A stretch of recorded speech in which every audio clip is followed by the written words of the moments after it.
direct purchases by national government and local government agencies sa ating mga farmers and fisherfolk organizations. Wala pa man yung GPPB resolution at medyo hindi pa maliwanag ang ilang mga concerns, may mga questions ang COA, etc. But Secretary Rex saw the value and importance of the measure. But now, the GPPB resolution is finally out. There was one prior to this latest one, but maraming mga issues at questions. But naayos na nila. And so, with the GPPB resolution as well as Executive Orders 100 and 101 on the full implementation of the Republic Act 11321, we now see many of the hurdles that we were confronted with in its implementation since it was enacted as law in 2019. We now see these hurdles being set aside. In fact, in the last two elections, as I would go around the country bringing the law and turning it over to many of the local officials, governors, mayors, vice mayors, many of them were, number one, unaware that this law was actually in place, and number two, for those who were aware, they were concerned because there were COA questions, in its implementation. In fact, just 2 weeks ago, last week,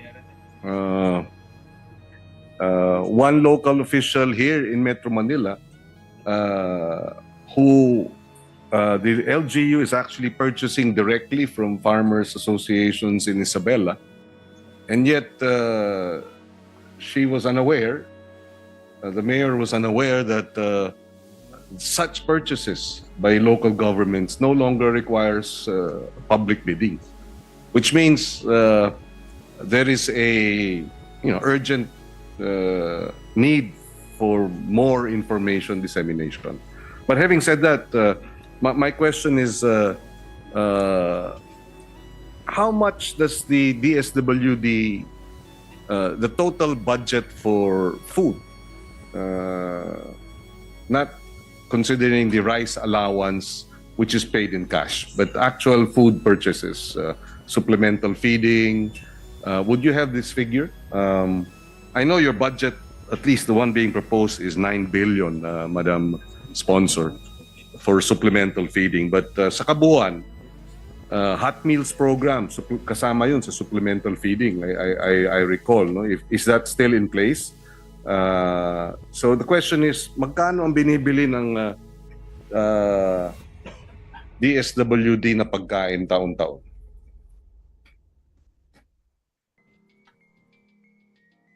Isama na rin siguro dito yung 3 billion quick response fund. Magkano doon ang actual na binibiling pagkain tulad ng bigas?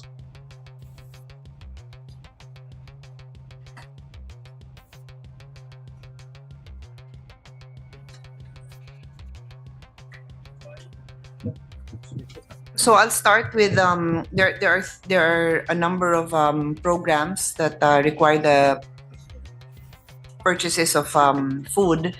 For the supplemental feeding, the budget is 9.41 billion. Then for the quick response fund for disasters, it's 3 billion. And then there's one more, the Bangon Fund. And I'm just waiting for the numbers. Yes.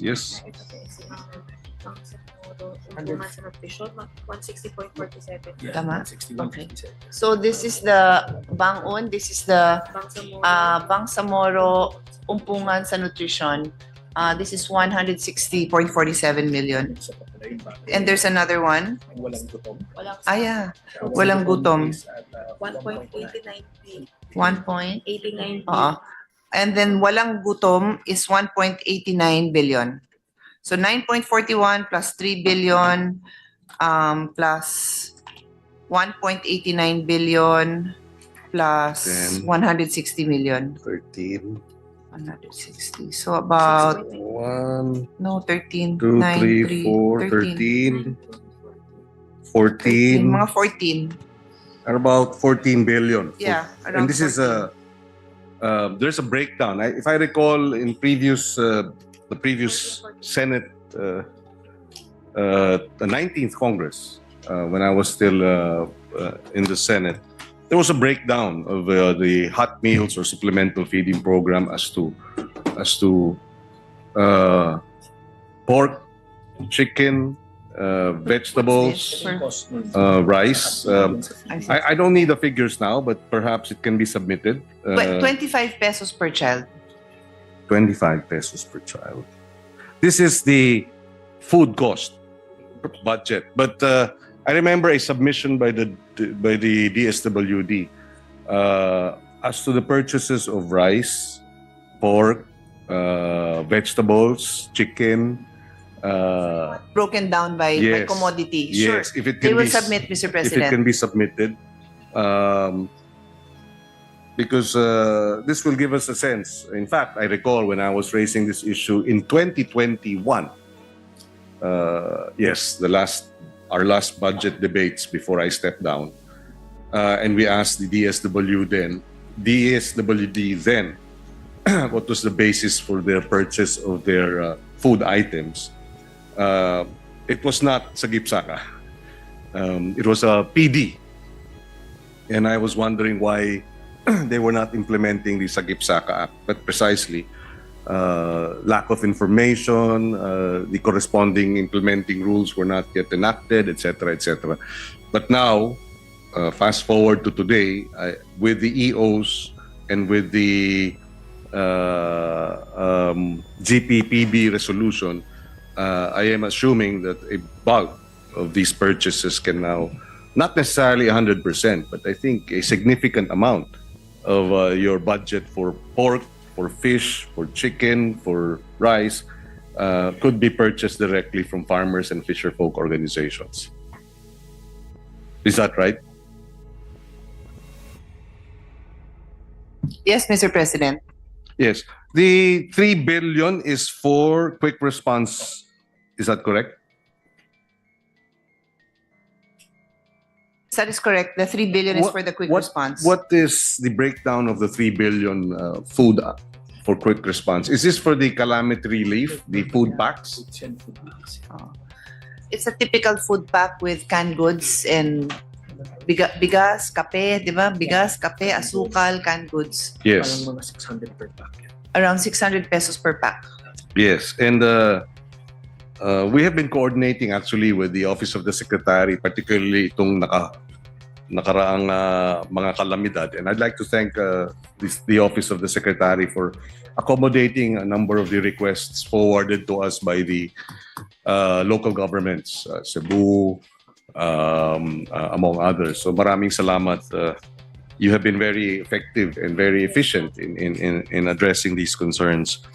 But and again, another concern, perhaps they may not have, you may not have the answers now, but just to place on record that maybe if a portion of that 3 billion can be, where possible, no? That it can be sourced locally. I don't know how you're going to work around that in terms of a program, because ang reklamo rin ng ating mga kababayan, again, in areas where it is applicable, laging sardinas, cup noodle, no, na hindi mga sasabihin na nating masustansya, no?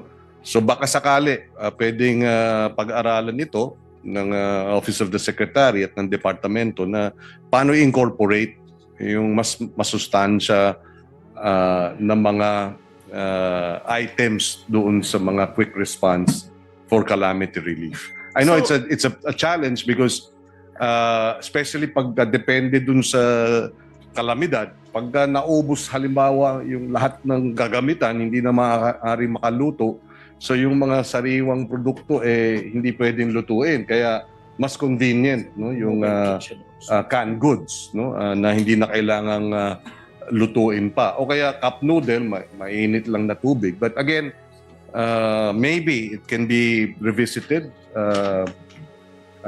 Plus, if I may also add, in some instances which the local governments have been able to do, they do early harvest of their produce prior to the incoming typhoon. I do that when I was in the private sector, and we still have that farm now. Pagka parating na yung bagyo, bago pa man, inaani na namin yung kamatis, inaani na namin yung mga talong, mga kalabasa, dahil pag tinamaan direkta ng bagyo, mauubos lahat yun, mabubugbog, masisira. So ginagawa ng LGU, ng ilang mga LGU yun, tinutulungan nila yung kanilang mga magsasaka. But at the same time, naghahanda naman at nagpe-position yung mga ibang LGU para sa relief assistance in anticipation of the typhoon and the evacuation centers. So baka pwede rin pag-aralan, you don't have to answer this now, but maybe just for the record, pag-aralan ang isang programa na pagpasok ng DSWD, pwedeng tugunan yung early harvest ng ating mga farmers, again, under the Sagip-Saka law, and the requirements sa lokal na magkakaroon ng requirements for food packs because of evacuation protocols, Mr. President. Mr. President, currently, for logistical purposes, it's really the easiest to pack canned goods, no? Yes. Kasi naka-pre-pack na yan. Marami dyan, naka-warehouse na, naka-pre-pack yung iba. Depende na lang yung siguro mga last-minute adjustments. But then, they are able to shift to community-based kitchens and also mobile kitchens. Yes. If there is a prolonged stay. So, and they're happy to do that. They're more than happy to do that. I believe everything that His Honor said is well taken by DSWD, and they'll work on it. I just want to share my own experience during the pandemic. I insisted that the relief pack that comes from my office are what do you call this? Perishables. Yes. So gulay, and this was the time that hindi pa maayos yung, di ba, after a few months, there was this better orchestrated trucks that would come down. But I was trying to do it even before that, because knowing that the pandemic would not go away, that the people's isolation wouldn't go away anytime soon, I was really concerned that the kids would be eating just canned goods and cup of noodles. So, yun. Tapos, kaya palang gawin pag ginustong gawin. Pero I totally appreciate the issue that you face when it's a quick response. Yung 24 hours, baka naman hindi kaya. Yes. Pero, in time, baka yung 3 days, 4 days, makakayanan na yung using the what do you call it, early harvest. Yes. From the other areas. So yes, I think we're all on the same page, Mr. President, and we look forward to see how we can further support these initiatives. Not only does it help the community that they're eating healthier, but it's also helping the farmers. Thank you, Madam Sponsor. Again, just to place this on record, maybe the department can do a inventory, of capacitated LGUs that can actually synergize efforts with the DSWD in selected areas. Because what we did, meaning an inventory of which LGUs have farmers communities and fisher folk communities that are capacitated and can provide the supply, and which LGUs that are not food sufficient may need or because of the calamity will need the necessary support for calamity relief provisions. Because what we did actually, itong huli, was it Krising? Krising ba? Typhoon Krising. Itong third quarter, July, we bought the LGU of Quezon City had about 15 soup kitchens, hot meals kitchens, nung binaha. no? So may mga evacuation centers, they were cooking meals, and then binili yung gulay from early harvests sa Talavera, Nueva Ecija. So we made the arrangement, dinala yung sitaw, kalabasa, talong, kamatis, sibuyas, etc. sa Quezon City. At yun ang ginamit dun sa mga soup kitchens nila. And they had about 15. So very efficient yung LGU ng Talavera dahil supportive sila sa kanilang farmers for early harvest, and efficient din ang Quezon City. So something like that, hopefully, can be incorporated in the calamity relief quick response programs of the DSWD. Yes, Mr. President, we're happy to hear that it's that illustration of how this can be done in Quezon City. DSWD also tells us that under the enhanced partnership against hunger and poverty, 641 million worth of contracts have been finalized. Wherein they partner with different NGAs and LGUs and then link with the community-based organizations. Yes. So, yun, worth 641 million. So, siguro yung pangarap natin dito maging 6 billion. Yes. And, well, I will bring this matter up also, perhaps an interagency. Well, there is actually a steering committee, of which I think the DSWD is part of, sa Sagip-Saka floor price, no? Maybe that could be the vehicle within which the DA can coordinate with the DSWD in terms of scaling up itong mga programang ito. Dahil napakahalaga, maybe on the part of the DA, we will ask what is the what do you call it? Yeah, the stories on the ground, the successful stories on the ground. Meaning with 641 million worth of purchases, how did this directly benefit the farmers, fisher folk, and the local communities? Because truly, if you really want to address livelihood development in the rural areas and prevent this migration to either abroad to look for jobs or here in the urban centers, is provide incomes, better incomes for your rural population, whose primary sources of livelihood would either be fishing or farming, on top of off-farm incomes. But still, can you imagine if this becomes 6 billion, as the good sponsor earlier manifested? You will have a game-changing situation in many of the rural communities throughout the country. So could we have a submission of the 641? Because I will pursue that. We will identify these farming communities, these agriculture co-ops, etc. Again, I will place this on record. During the COVID, in fact, the good sponsor mentioned it, and napilitan tayong lahat na mag-adjust dun sa mga lockdowns. And sabi nga nila, necessity is the mother of invention, no?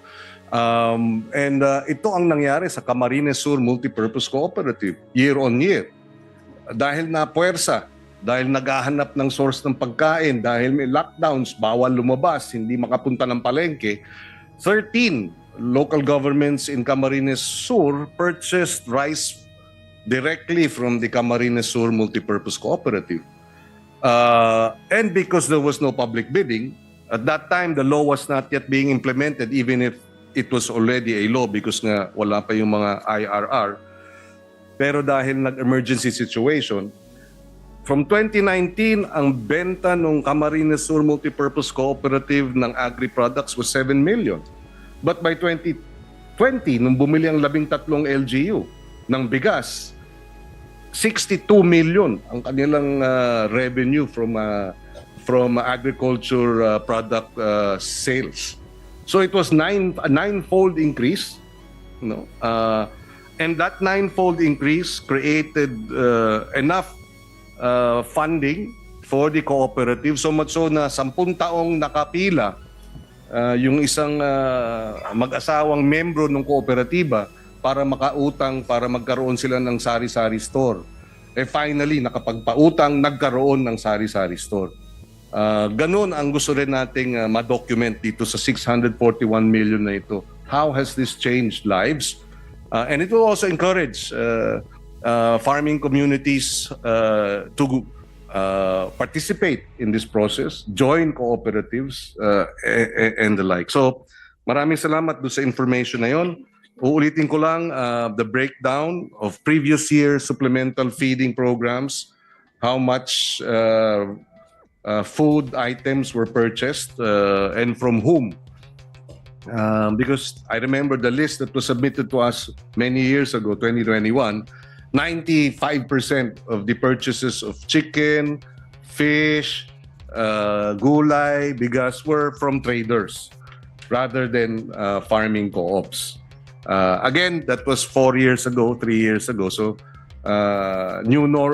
bago na ang sitwasyon ngayon. The hurdles for the implementation of the law have somehow been overcome. Full implementation moving forward, we hope to be able to see more purchases directly sa ating farmers and fisherfolk organizations. So if we can get some submissions, the submissions from previous years' purchases, and then so that we can review it. Yun na lamang po. I'll just add for his Yes. honors information. 92 out of 100 out of 1,497 LGUs procured the required commodities from local farmers. So there's a lot of room for 1,000 plus LGUs to join the bandwagon and procure for the local farmers. So kasi 92 pa lang naman. But nevertheless, that already amounts to 262,883,000 pesos. Which goes back to the local economy. Yes. And when it goes back to the local economy, then gaganda ang benta ng mga sari-sari store. Gaganda ang benta ng mga palengke sa lokal. Gaganda ang benta ng transport, mga tricycle dahil may pamgastos na ang ating mga magsasaka, mangingisda. So talagang maganda ang impact sa ekonomiya. A few more questions. The food stamp program, 1.8 billion. How is this implemented? Is this likewise a possible source of direct purchases for farmers and fisherfolk?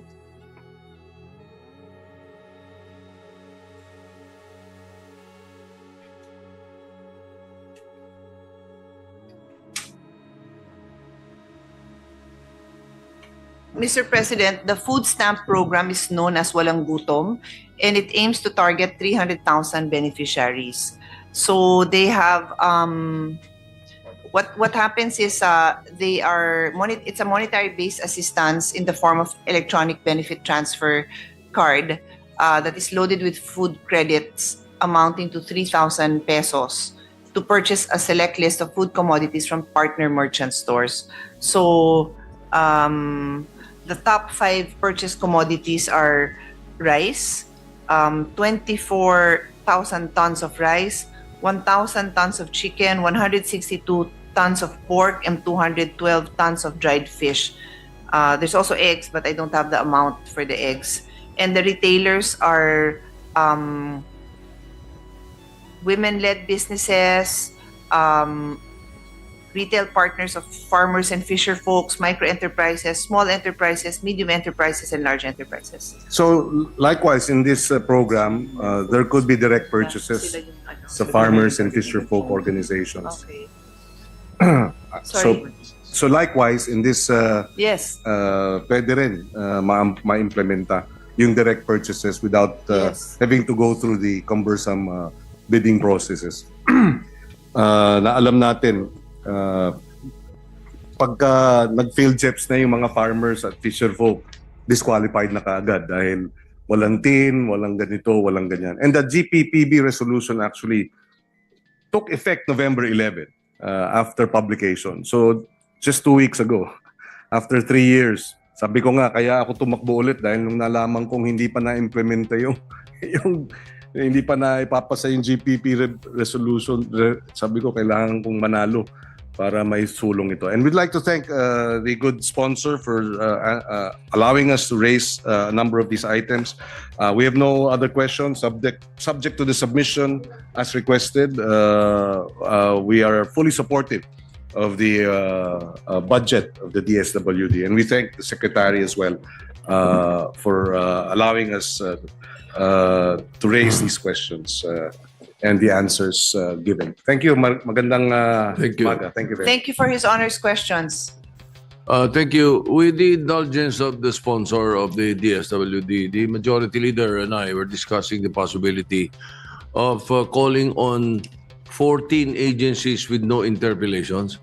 So if you do not mind, we can suspend consideration and then take up the 14